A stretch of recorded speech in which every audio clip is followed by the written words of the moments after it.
చాలా రోజుల తర్వాత అయితే మా స్కూల్కి అయితే వెళ్ళాను. మా స్కూల్ రూపురేఖలన్నీ మారిపోయి అప్పట్లో అయితే లేదు, కానీ మాకంటూ కొన్ని మెమొరబుల్ ప్లేసెస్ అయితే ఉన్నాయి. మా స్కూల్ గురించి చెప్పాలంటే ఊరి చుట్టూ అడవి మధ్యలో స్కూల్ చూడడానికి అయితే చాలా బాగుంటుంది. మా స్కూల్ పక్కనే మర్రి ఊడలు అయితే ఉంటాయి. గేమ్స్ పీరియడ్లు అయితే వెళ్ళి మర్రి ఊడలు అయితే తెగ ఊగేవాళ్ళం. అప్పట్లో అయితే ఇవైతే మాకు చాలా ఇష్టం. అప్పట్లో అయితే అందరూ ఒకే దగ్గర తినేవాళ్ళం. కొందరు అయితే చెట్ల మీద తినేవారు, కొందరు అయితే కింద తినేవారు. కార్తీక మాసం వచ్చిందంటే చాలు ఈ మెట్లు అంటే మా స్కూల్ పక్క నుంచే కొండమైన శివుడు గుడి అయితే ఉండేది. శివుడు గుడికి అయితే వెళ్ళిపోయేవాళ్ళం అందరమే. కొండపైకి వెళ్ళి శివ దగ్గరికి అయితే మేము దండాలు అయితే పెట్టుకోవాలం. గుడి కూడా అయితే మారిపోయింది. ఇక్కడ నుంచి చూస్తే లొకేషన్ అయితే పల్లె ఉంటుంది కొండపై నుంచే. ఎన్నో థియేటర్ జ్ఞాపకాలు, వెళ్ళాలని రోజులు అవే స్కూల్ డేస్. ఈ గాలిలో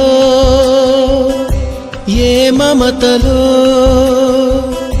మా అమ్మ మాటలాగా పలకరిస్తున్నాయి, గుర్తుకొస్తున్నాయి.